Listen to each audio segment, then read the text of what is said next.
Hello, everyone. Welcome to Libraries in Response, session 131 in our 5.5 year long series now, since the pandemic was declared in March of 2020. This effectively was a response to that. What does it all mean? We're closed. Is the library's closed, but is that it? No, it's not. The library continues to provide services. Digital services, of course, skyrocketed everywhere. The libraries also provided physical services, curbside, home delivery. Uh, it's that action and that response which inspired us and um, and led to this series, which has just uh, tumbled forward through a veritable cascade of crises since the health crisis, which, as recent news has proved, is not done with us. The virus keeps morphing, and fortunately, it has not become more lethal, but it seems like it's more contagious. And so, luckily, we do have these vaccines that protect us in large extent. We'll see how that all plays out. It's just one of the threads of the chaotic times we live in. Immediately following the COVID, well, it was still on, but even while it was on, we had a social crisis with the murder of Floyd that led to enormous upheavals, which are ratcheting down through society still today. And then, of course, we had the economic crisis, and then we had a political crisis. And of course, we've always been having the climate crisis. And now we guess we could add AI to that as a new crisis, a different flavor, but it has a lot of similarities to COVID. It has arrived, at least the consumer version of this has arrived suddenly, seeming worldwide, and it's been highly disruptive. Um, so we're all trying to negotiate that and figure that out. That's part of what we're going to talk about today with David Lankes, who is due to join us right now. I'm going to try to both talk and contact David, if I may. Um, so let me share here.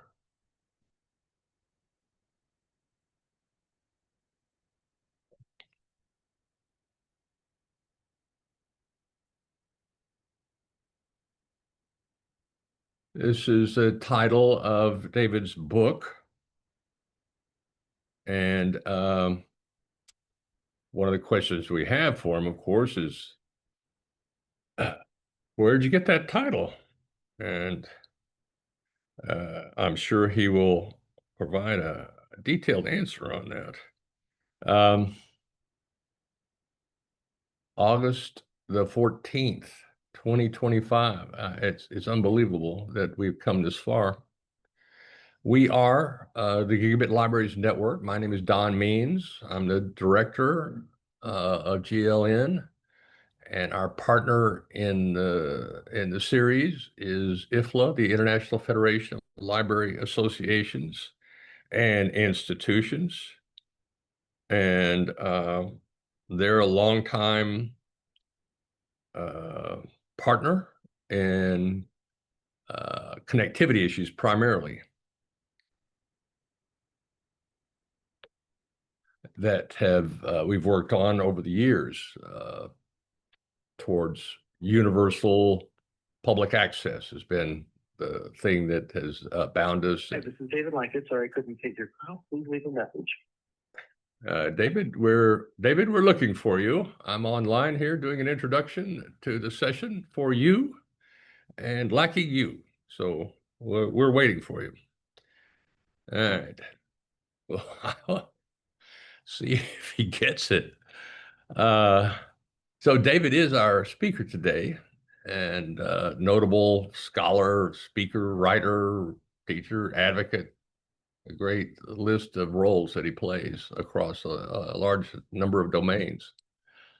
We do want to thank our supporters, our sponsors, New Jersey State Library, the Texas State Library Archives and Commissions, Washington State Library, and the Delaware Division of Libraries is our newest supporter, along with Mission Telecom, a commercial provider that has been providing services to libraries for years, most notably in the checkout hotspot realm.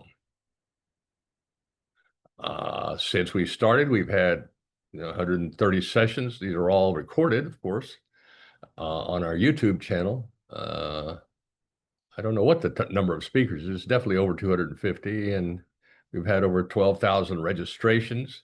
And interestingly, the recordings have outpaced the registrations, and increasingly more so. We've had over 21,000 views of these 1-hour sessions on the YouTube channel, which you're all welcome to view. This is our kind of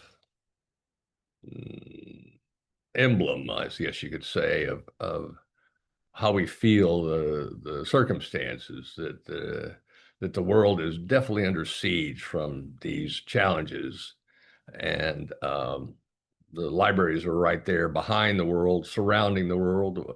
The world's 400,000 public libraries, anyway, are kind of a network backing up the world as it tries to respond to these global crises, as well as the personal crises that libraries have to face.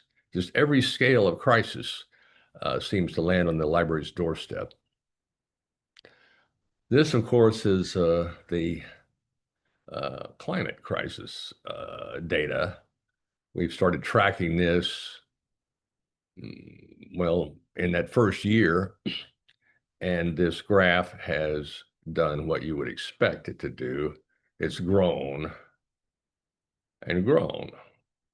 So the trend is just not happy.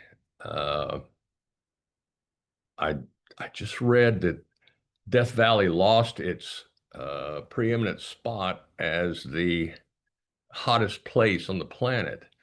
That two other places, one in the Sonora Desert and another in maybe Iran, I think, were registering 176 degrees surface temperature Fahrenheit. 176 degrees. That would be uncomfortable. I mean, actually, it'd be unsurvivable by a lot. And so we're not really full of happy news. It's just the nature of the response, I mean, to crises. But this is not to say that libraries are responsible for mitigating the accumulation of carbon, but libraries are responsible to play a leading role in communities as they adapt to the changes that are happening and will continue to happen. There's just no denying it. Well, there is denying it, but it's just not going to work because it's going to keep rolling. And even, I'm sure everybody's aware, even if we stop putting carbon in the air today, it would still get hotter because of just the way these complex systems compound. So be prepared. We've spent a lot of time talking about disaster response and libraries and how they play a special role, that people show up at the doorstep. I mean, I really wasn't aware of this until Katrina hit, and everything was out, just completely out. And so, your phone is dead, your internet is dead, maybe you've got TV, but what does that tell you? It's flooded. So people went out. They went to the neighborhood library to think, well, that's a place where you can get information, communication. Maybe I'll find out what's going on.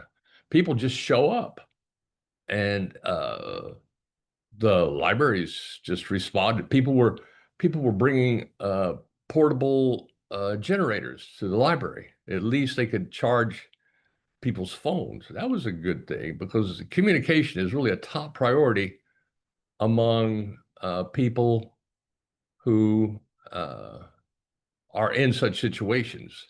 They want to know where everybody is. Is everybody safe? Everybody okay? That's just like number one. And it's amazing that that is something that is very doable from the standpoint of creating a backup system. And we've talked about that. We've talked about how libraries should have backup power and backup communications. Backup communications probably looks like a satellite system, whether it's from Starlink or another company, but it's something that is separate from the terrestrial infrastructure and therefore does not go out when everything else is out. And that's super valuable. And it's not how fast it is, it's just connectivity. Connectivity versus capacity in these circumstances is uh, highly distinct in terms of its value. So if you're in an emergency, a text message is great. Mom, we're okay. I mean, what's the value of that message and how much data is that? Almost none.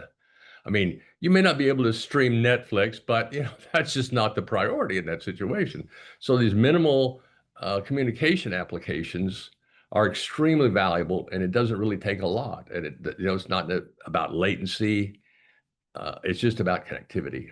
So having that as a backup, as a redundancy, is an excellent strategy.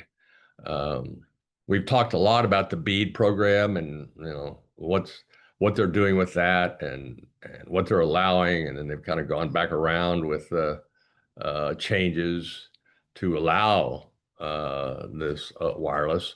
Wireless is inferior to wireline, uh, except it's just a different system that is, it's invulnerable to line breaks. It doesn't mean it can't go out, but it doesn't go out the same way. So that is super valuable. I just read that Starlink has changed their policy on pause. This is what we've been recommending: is get a dish, pay for a month. The dishes are a few $100s, and just put it on pause. And when you need it, activate it. Well, Starlink just came out today to say, well, we want to charge you $5 a month if you're going to put it on pause. Well, I hope that's not too much. I think that's actually a pretty good insurance policy, but that's just our pitch on that. So this is the hard news right here on the particles that we've kind of blown through safe levels, and we're now into uncharted territory. Really uncharted. I mean, we're talking 100,000 years since it's been anything like this, and we just don't know what it's going to do. But we're about to find out. A little good news here is this story from California, my home state, that there are 100,000 homes with batteries and solar collectors were knitted together in a backup so that they were able to reverse the flow of the electricity from their batteries into the grid to generate 535 megawatts, which was the peak requirement at that certain time. So super valuable. I mean, they have to generate, they have to build nuclear plants to assure they can match the peak demands. So this is really a fascinating development, and looks like it's going to be a new giant business with or without government subsidies. This is just basic economics as the cost of these systems continues to drop dramatically. You just simply compare it to your regular bill. You go, well, we can afford that, and actually the financing of these home systems is being done by outside companies or the utilities themselves. So this clearly is the path that we're on. It's just not quite fast enough. But China is moving at lightning speed, and they are pulling away.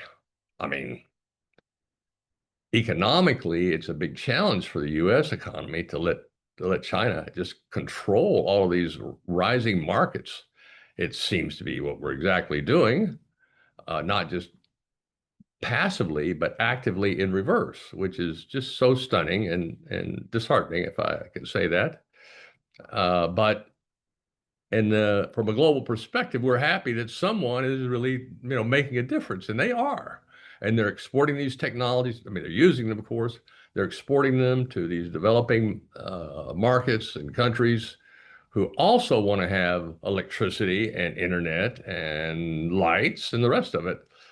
And so the demand continues to climb, even as the supply also climbs. But it's a race, but we're in it, and this is I would say this is positive.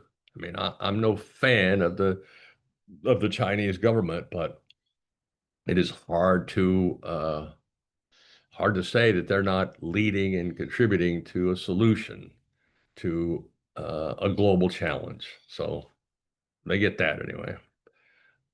Uh, so a little bit with one of the topics today of AI. And as you may have seen in the news, ChatGPT 5 has rolled out to a resounding thud. Uh, though I noticed today the news feed was more positive than it had been for the past couple of days. So I feel like major communications efforts are at work to mitigate this trend in the story. But these are these are telling. I mean, especially the way it's been billed is like the be all end all.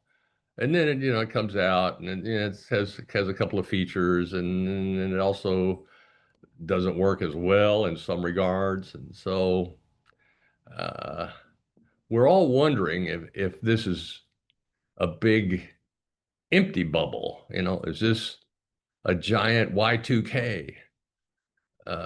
You'll recall Y2K did not really happen. I mean, a lot of money was spent updating systems to prevent anything from happening, but it fizzled.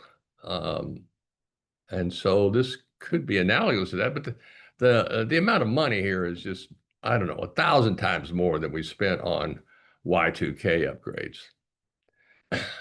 So you'll forgive me, I am kind of stalling for time, and I feel like something's happened to David Lankes, our speaker today, and I don't know what. I've left him a message, but he's not here. So we have a choice. Uh, we can listen to me, which I think probably is not what you tuned in for, though you've been subjected to. Thank you for your tolerance and patience. Or we could turn this into a open discussion, which I believe we should. Sorry, Don. David, there he is. Ta-da! I apologize. I had this for in an Flat hour. tire? Time zones. Apologies. Time zone. We've all suffered from that. Well, that's okay. I think your timing is actually pretty good. I was just about to introduce you, but welcome, David. Tell us a little bit about how you came to where you are today. I mean, we all know you as a thinker and an innovator and a troublemaker, but how did you get to this point? I mean, what did you grow up thinking you would become a academic librarian? What's the story? No, I grew up wanting to be an illustrator and discovered by unfortunately for my parents' pocketbook, about halfway through my sophomore year of college that it was a much better hobby than a career.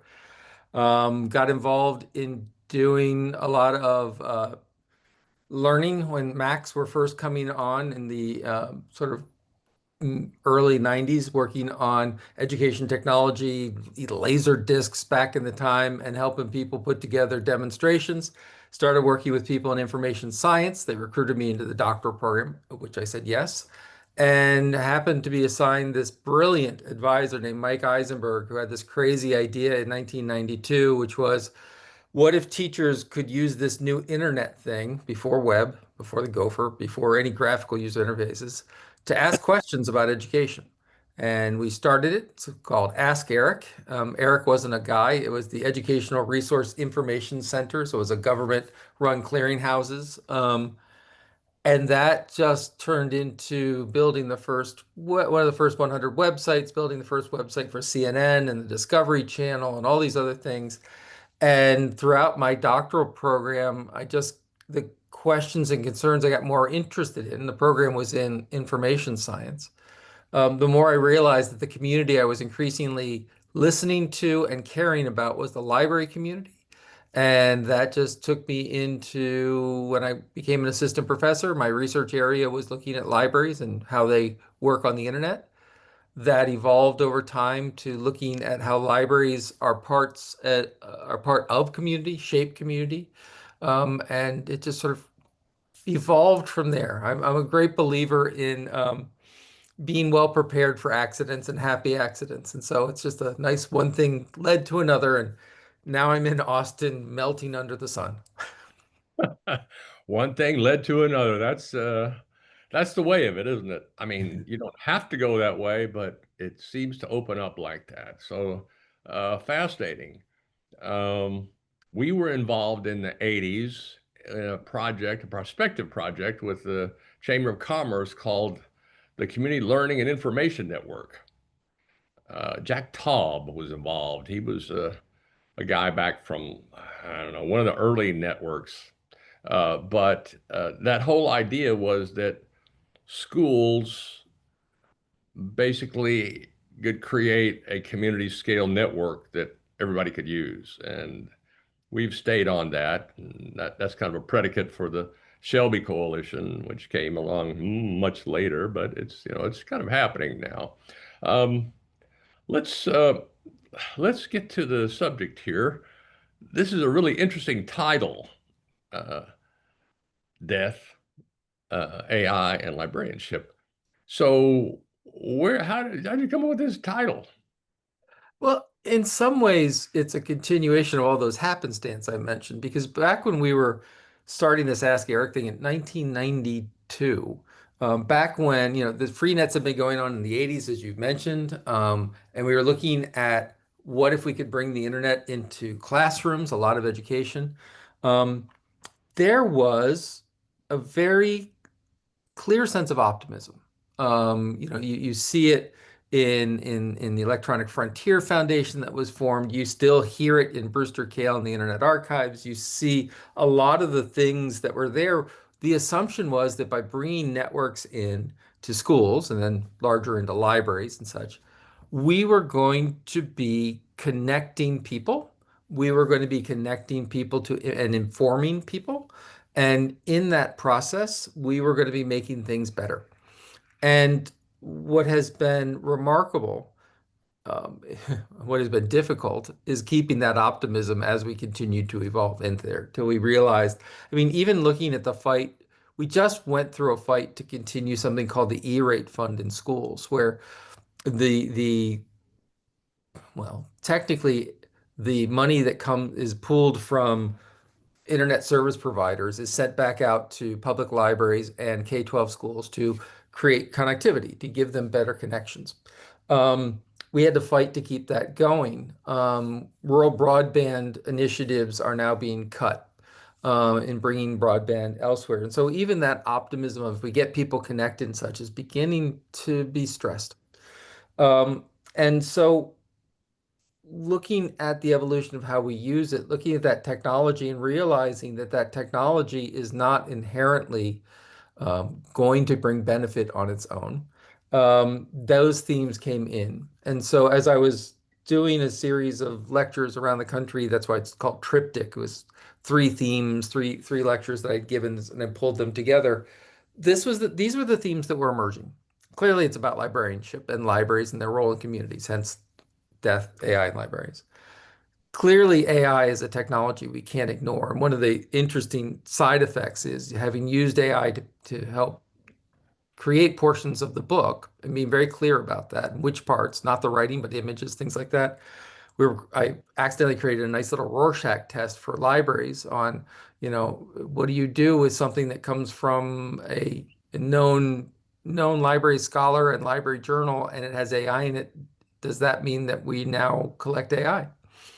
And then um, the death part comes from the realization that as we were connecting people, as through E-rate in schools, through broadband initiatives, through all sorts of initiative, net neutrality, as governments got on board, as businesses looked at the internet as a way to disintermediate, get rid of a lot of customer support staff, as we looked at increasing the use of technology, what we thought was it was going to connect people in, and connection good, participation good, social participation good. But what we found is that's not necessarily true. That what we have realized, not just from technology, but from society, is that there is a good amount of social, you can call it disconnection in the book. I use this lovely phrase just because it needs much better, social disenfranchisement. That is where people don't feel they have power to vote or power to shape the societies or communities they're a part of. And technology doesn't solve that problem. In some ways, it makes it worse, but not necessarily. I think we'll get to that conversation. And so the book was really talking about if we want, whether it's AI or whether it's simple broadband connection or if it's social media or what have you, we need to understand that underlying the use of this technology and turning it to social good involves having people connected. And I don't mean connected as in literally to a Wi-Fi connection, I mean to each other. And so the death comes from I'd say a movement, but call it a pursuit. Two economists have a phrase called deaths of despair. And deaths of despair was when they were looking at some data, they were looking at longevity data. And if you were Don, I know you will jump in, so I'm just going to keep going until you do. So, okay. So if you look at longevity data from 1900 to today, well, until the mid 90s, it was a pretty straight curve up. It was linear, but it was up, Yeah. moving from the mid 60s to the mid 70s. And the reasons for it were pretty clear: sanitation, and better medical treatment, and especially better cardiac care. We got better at keeping people's hearts going. There's a dip around World War II in the Spanish influenza, but otherwise it's up. In fact, it's so consistent, not just in the US, but in the UK and in Europe and in Japan, that it really is a defining attribute of a so-called industrial nation.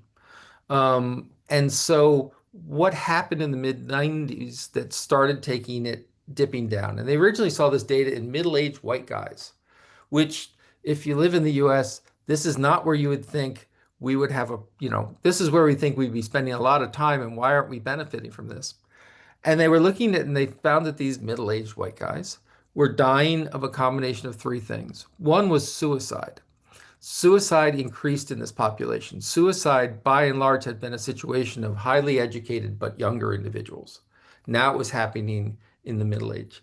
Um, Deaths from complications of alcoholism. People were dying of cirrhosis and were dying of alcohol-related issues, and drug overdoses. There is some question about whether this was also in the midst of the opioid epidemic. And so when these economists began looking at this data, they kept trying to find out what's the commonality between them. And because they began finding that this was true in women, this was true in African American communities, this was true sort of across US communities. And they were trying to figure out what's the common thread that puts them together. And what they came to through the data was the lack of a four-year college degree. And when they looked further into that, what they concluded was it's not like college somehow immunizes you against this despair, right? If you go to college, we'll teach you how not to despair. That wasn't what they were seeing. What they were seeing was it was an economic indicator. These days, going to college costs a lot of money. These days, you go into debt to go to college. And there was a increasing portion of the population, very rural, but also inner city, but primarily rural, that were not getting college degrees. And what that meant was it wasn't because they weren't smart enough. It just meant they couldn't afford it, which meant they could also not afford healthcare and health insurance. They could not afford to work one job on salary with vacations. They were working multiple jobs at a time. And so the question became, how can we increase longevity? And so the death in Death's AI and librarianship was really the concept of how librarians and libraries could help connect people regardless of their college education, regardless of their socioeconomic status, and give them power to shape their world because they did not feel that power to shape their world. And so they were turning to things that they thought they had control over, like alcohol and drugs. And it turns out that if you can connect people in, if you can give them a sense of power within their own lives, we could talk about saving lives, and libraries can sit right in the middle of that. So that's a long way to go, but the three parts are how librarians can help save lives using AI, but also looking at this larger sense of what is social connection and choosing to do that in a way that benefits all. Okay, I feel like we haven't quite gotten into AI contribution to that particular thread, but you have made a strong connection with this death rate and health in general, which now the U.S. I believe is trailing the other Western economies in its health level, Longevity. Yep. longevity, and general well-being. It's a tragedy, one of many, which is what Your libraries polycrisis. libraries are dealing with. I have a tragedy. I'm here. Can you help me? Uh, and that was the point I was making earlier about crises. We have these global crises, but the crises scale all the way down to the personal level. And people just go there. They just trust the library to give them, the straight stuff and not, libraries don't have an agenda. They don't charge you. They're really not political. I mean, in spite of the political attack on them, which is unprecedented. We've never had this before in the US. They don't. They just want to help. And it's astounding. They're probably the most benevolent institution that humankind has ever created. And I mean, we don't want to convert you to a religion. We don't want your wallet. We don't want your soul. We just want to help you. I mean, oh, come on. Anyway, Well, so let so me tie in the AI side for a moment, if I yeah, may. let's move to AI here, Okay. and also, which is related to this, is mission creep. Yep. So we're just Yep. hearing about these, the social services Right. which are declining, and so people are turning to the library, of course. And so the library has to figure out, where to go and tell you how to do it and all that. So this is just another burden on the library without remunerating the library. And so what's the strategy for that? So let me put these things together for a moment. Let's start with AI. So one, talking about libraries and AI these days is hard to do. And there's a couple of things Don had mentioned the project we work together with the state libraries, but also, I get emails regularly on articles he's sending me and keeping up to date. And the question was, how does AI fit into this? In other words, how does it fit in the impact community? How does it impact libraries? And a couple of things. One, I had mentioned in my intro about how I worked in early internet days and web days and such. And a lot of people used to say, well, it's 2024, now 2025, going to be like 1987 or 1997, where, before that, the web was interesting and academic, and after it was everywhere in Pepsi cans. Is this going to be the same thing? And AI is everywhere, but the major difference was when the web first came out, Tim Berners-Lee gave it away. Anyone could download and turn their own computers into a web server, and anyone could write HTML. The code was free and freely distributed. To build AI at the level that we're sort of seeing in the open AI models and even public AI models, that's not something that an individual can do. We just don't have the computing power to do it. And the same people who are building and distributing and promoting AI, many of them are linked to the social media movement, where we saw what we thought was about connection became much more about confrontation. We see this through whistleblowers. We see this through a general discussion. We see this in algorithm analysis where Facebook wants you to get angry because the more angry you are, the more time you will spend on the site and the more ads you'll see. And so now we look at AI and we're seeing things like what do we do about people who are using AI as a therapy when AI turns out really bad at being a therapist because it tends to want to agree with you and keep you on the site. So one is just the idea of looking at if we're going to implement this technology, how. But the other is when someone walks into, and I'll just pick, I'm talking tomorrow at Austin Public Library. When someone walks into Austin Public Library, their trip to get there was probably monitored by doorbell cameras and government cameras and whatever, and they're increasingly connected to AI using facial recognition. They may be wearing a watch that's keeping track of their movement for fitness tracks, which is using AI algorithms, not generative AI. We got to sort of get into our terms. They may be going to investigate how to find a job because their application got rejected, and that application is rarely seen by a human being. Increasingly, AI is being used to filter these out, including when they went for their mortgage or their car loan. So even if librarians have a fundamental opposition to AI from ethical reasons to what have you, they're serving people whose life is being shaped today by AI. And that notion, what we know is with social connection, it's often misinterpreted as loneliness, that we're in the middle of a loneliness epidemic, that people are becoming more lonely because of AI, these different technologies, and et cetera. And we've done some research and going through the literature, and the answer is not really. Some people want to be alone. That's called solitude. Two, the percentage of people reporting they're lonely is not gone up significantly in the past decade. Technology is not correlated to their feelings of loneliness. It turns out that technology amplifies what the individual does. If they see they're a very social and connected person, they use their technology to be more connected.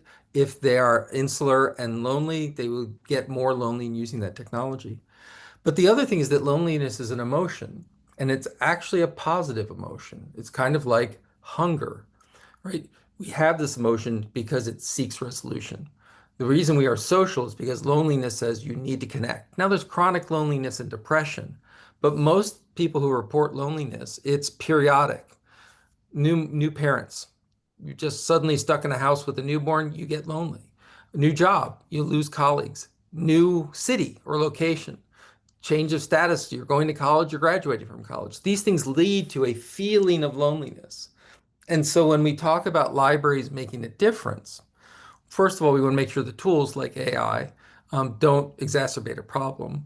The other part of that is we don't really want to address a loneliness epidemic. What we want to do is create opportunities for people who want to connect and then who want to have power in those connections to do that.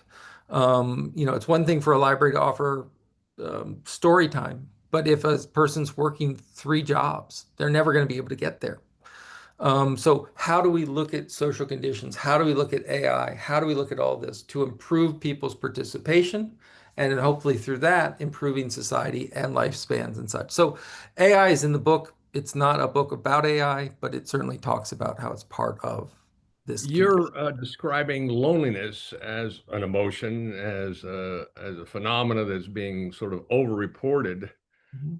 but there's a physical isolation Mhm. phenomenon that's happening. So people are spending more time alone, connecting, interacting with their world, their network, their sites, and so forth, but less time with each other. And we don't quite know physically, we don't quite know what that effect is. Uh, Less dating, I'll say that, which translates into less marriage, less babies, which we're also seeing, but that's also a function of, I got to work 3 jobs. But my concern is that it is overwhelming us. It's seductive.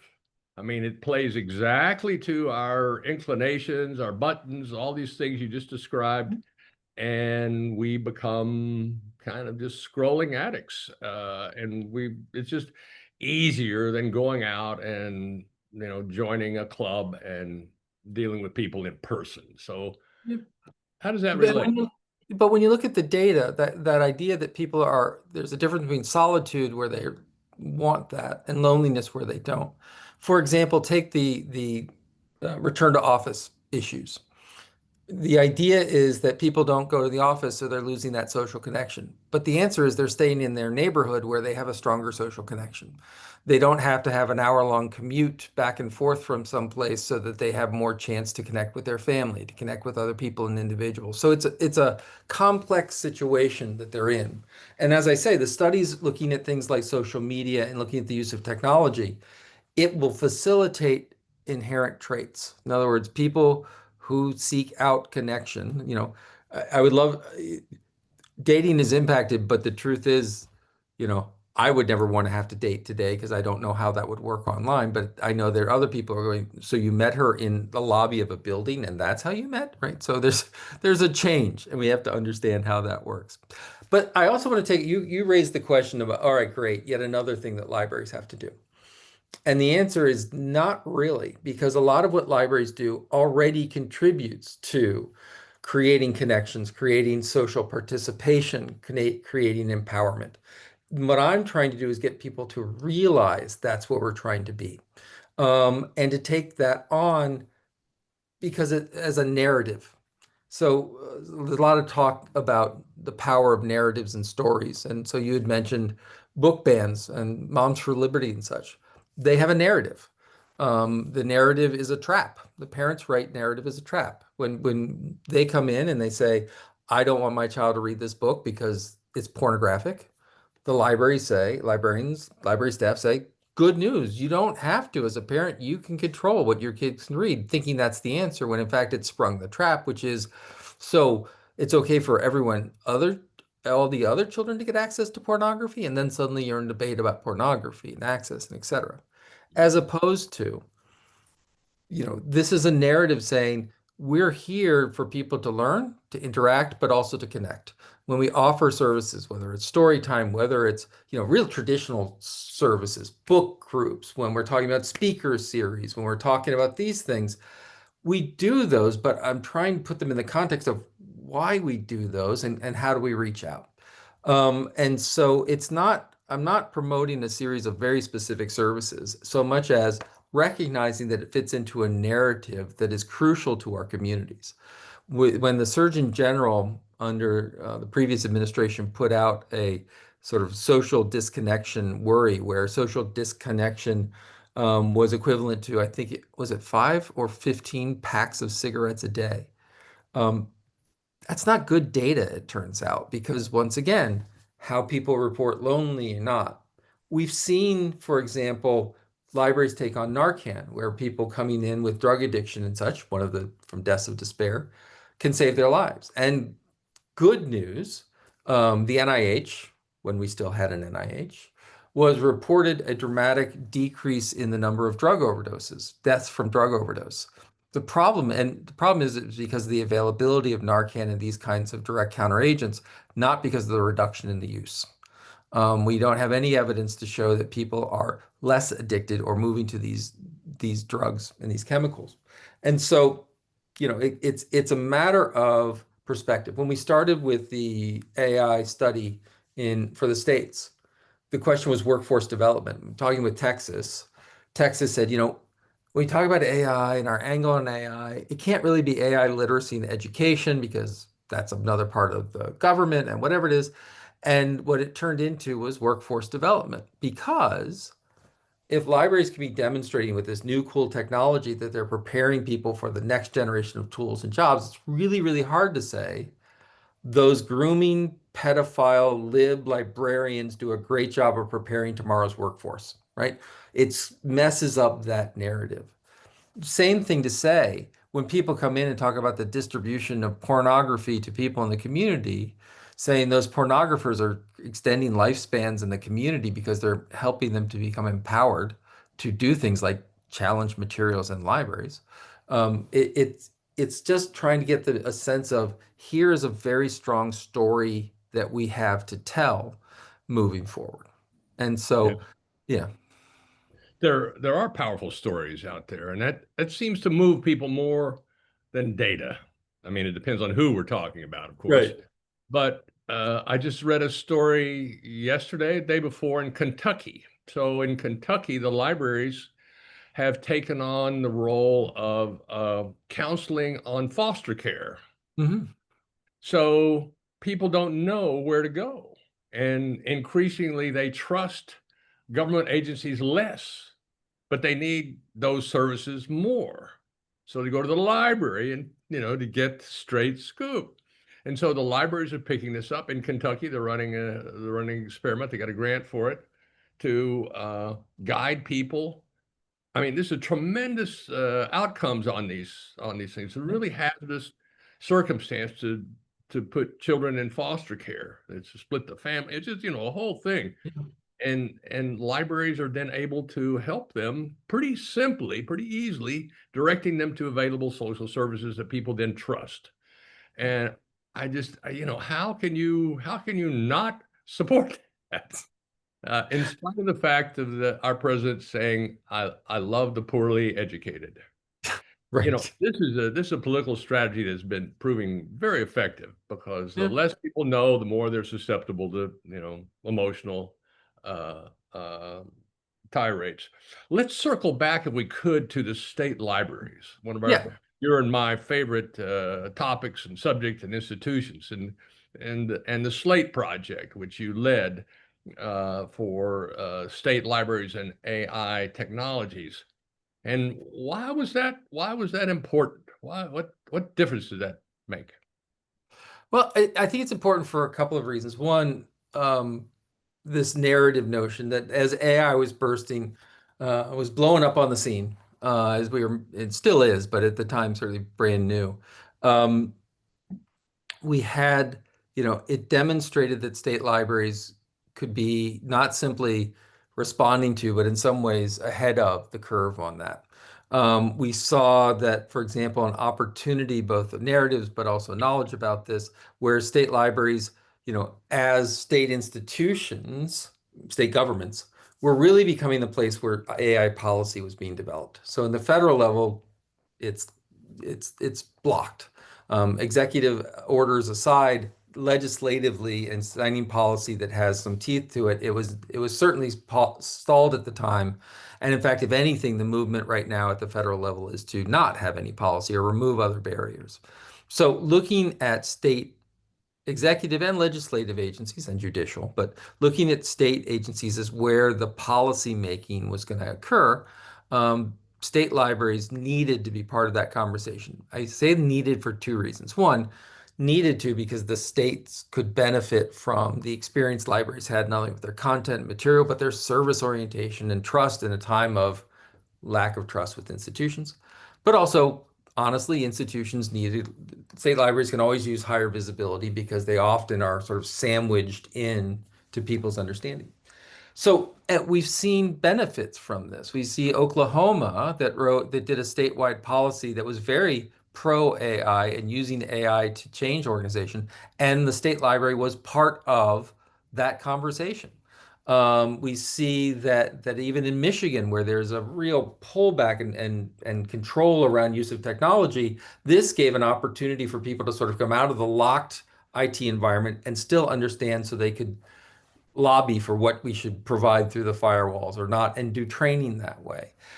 We see discussions with some state libraries where they were having staff motivation issues where they were looking for sort of a new way to energize staff and get them thinking ahead instead of behind. And so AI became more of a topic than a deliverable, but to look at staff orientation. So I think that the value of that project was in the individual states, uh, preparing the state library leaders, the state librarians and their staff to have confidence when they talk about AI and their potential role.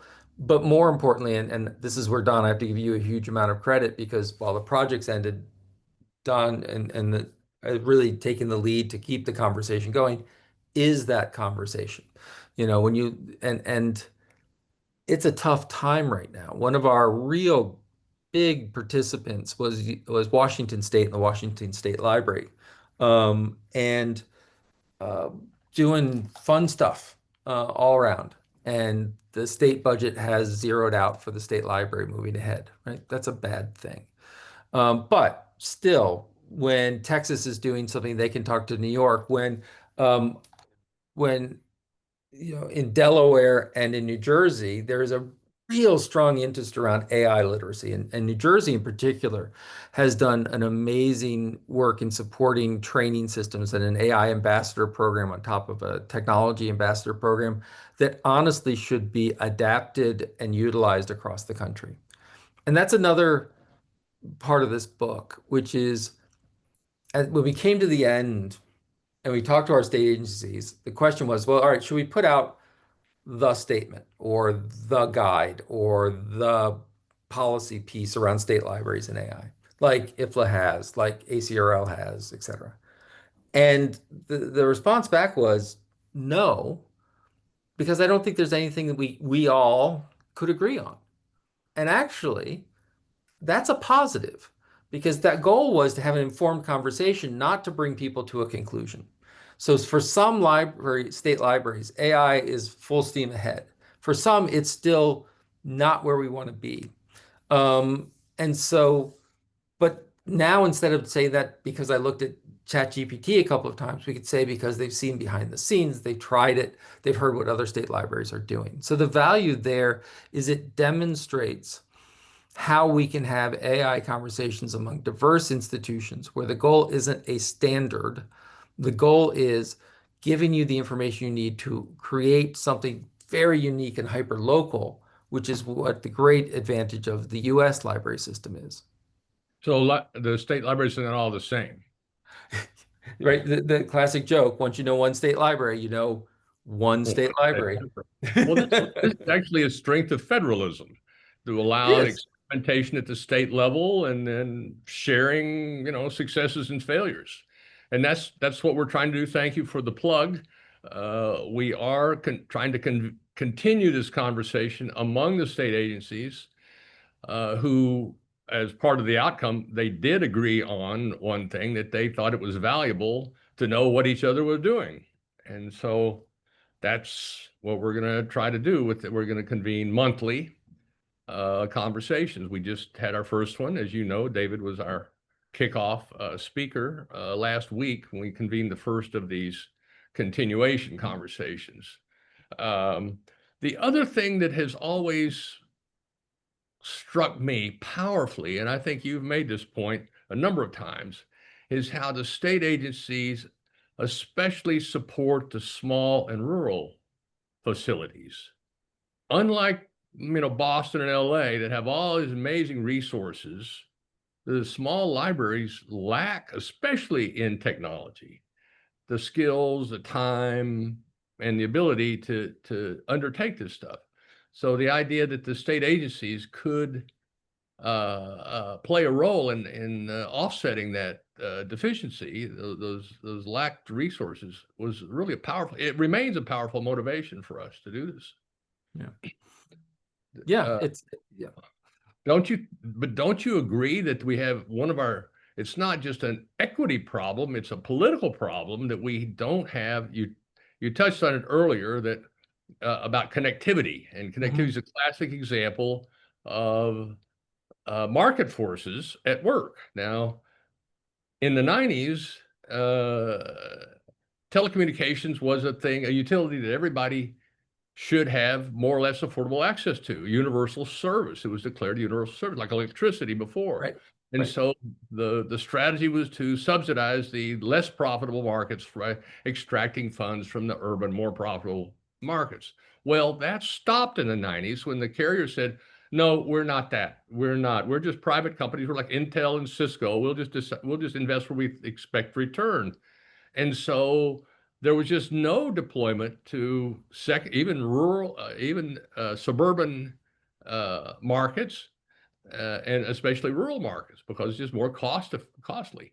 We have cut those people off from core service, and they're resentful about that. And I'd say justifiably.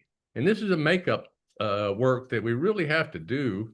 And libraries are part of that, definitely part of the connectivity equation. So that's my commercial on supporting rural. Well done. Well done. Absolutely. When we talk about remote, remote work and the ability to do all these and build all these tools. And the other thing that's happening in rural communities is the impact of AI is real. I'm in Hutto, Texas, which used to be rural, but now Austin is coming to take us over. And right next door is Taylor, Texas. Taylor, Texas. And they're building a Samsung chip factory, part of the last industrial payment. And we see they're also about to build right down the road from us a new data center. And you see this going on in rural community after rural community, which is technology is coming in. If you have an ample supply of water and you have access to the grid, you are a great place to build massive data centers. And that changes the access to water, and that changes different populations. One of the things that when you look at death, despair, and once again, I really appreciate, Don, all of your work around the polycrisis idea, which is climate change fits in here too. I feel, and I just became aware in the past 2 months. It's always been there, but the last 2 months became really real. There's this anti-AI camp in libraries. A lot of it based on environmental concern, a lot of it based on intellectual property concern and fairness to creators.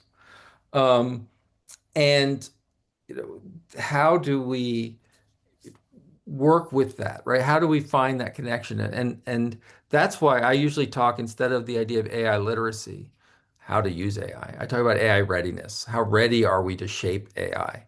How can we be AI champions, library AI champions? And that sounds like the AI people from the world, but in fact, it really is being champions on behalf of our communities to ensure that it is environmentally responsible, that it is ethical in how it's used, in its representation, et cetera. And so that's where librarians, that would be a new role, Don, back to your point of mission creep.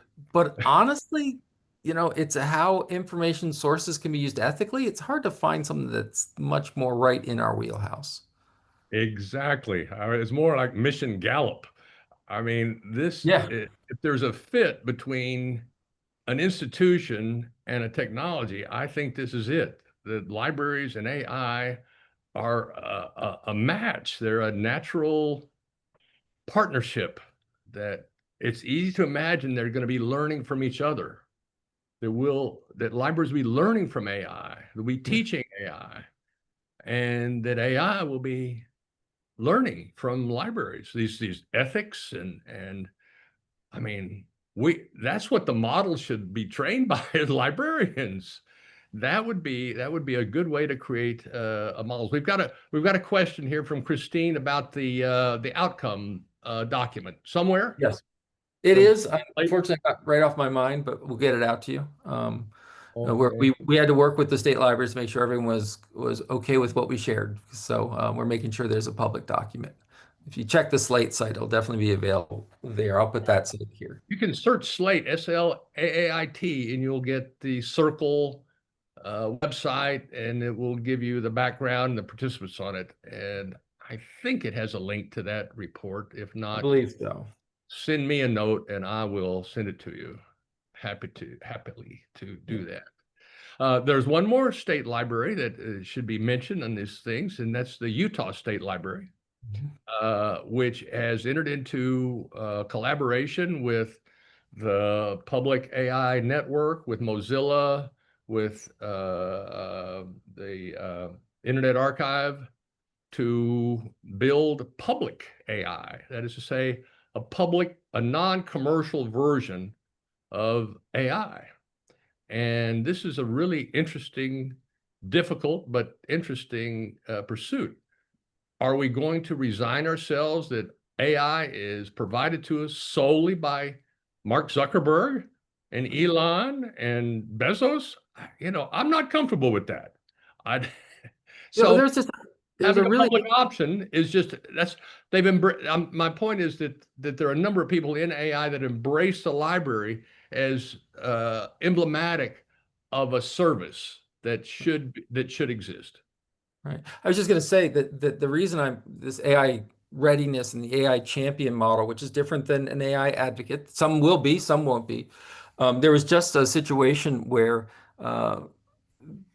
several librarians discovered in academic databases that if you search on given controversial topic, the example was given the Tulsa race massacre, you'll get zero results. And the libraries were wondering why they were filtering out controversial topics, because certainly the libraries didn't do it. And they assumed, therefore, that the library vendor that was providing this AI search service was doing this. And they found out, nope, what the AI vendor was doing was they were taking the queries, handing them off to an AI backend. I'm not sure if it was ChatGPT or something, one of the large models. And it was there that they had put these guardrails on. It was in this sort of secondary use of non-library systems, these open, large corporate systems that were filtering these results. And if we don't understand that, right, if we don't know where to place the blame or look for the solution or be able to intelligently understand that solution, then we're going to end up accidentally censoring what our communities can look at. And so, like I say, that's why I'm a big on AI readiness. Because once again, I need both the fans and the doubters in the same room having that conversation, because we need both of those voices right now. AI is not a perfect technology that we can simply say it's ready to go. At the same time, it is not without its proven use cases. So we need people to come together to say, if we build this public AI, can we do it in such a way that's environmental friendly? If we use this public AI, where we're going to be talking about using the collections of libraries, can we also make sure it takes our values, which is build trust with our community, with it, right? So that's the champion notion here. Exactly. But you touch on another role of the libraries in preservation. Hmm. I mean, this is their historic role, and it's increasingly important as history is being, I don't want to say rewritten, I would say modified. And so we're up on our hour now, David. So why don't you give us a big conclusion on where you think this is all going, and what are you looking for to happen that will tell you that something good is happening? I think in the midst of narratives, whether Bad. it's around parents' choice, when we look at honestly the assault on the knowledge infrastructure, assaults on university, assaults on museums, assaults on facts, etc. When you look at this, they're driven by ideology and a narrative to it that's attractive for many. When you look at the on the ground functions of who can have an effect to save lives, who can have an effect to build trust, who can have an effect to bring hope into this situation. It's interesting. The subtitle is Death, AI, and Librarianship, but one of the lectures is sort of choosing joy. It's AI and joy. How can we, in the midst of all this crisis, build optimism? Because the people will live longer, because people will feel they'll have some control over their environment, that people will feel they are connected to their community and that their voice will be heard. And libraries have always done that in bits and pieces. And I think this is the time to stand up and scream it as loud as we can and say, our job here is to connect people to change the world. And by giving them that power, will lengthen their lifespan and will improve the status for all of us. And so I think we've been on our heels a little bit, and it's time to get right up front in what we're doing. Amen, brother. All right. Well, with that, beautiful statement. We will close out session 131 of Libraries in Response, and the recording will be up shortly for anybody that didn't make it or wants to check it again. But thanks everyone for coming, and thank you, David, Thanks, for everyone. Appreciate it. Hi, holding. Stephen.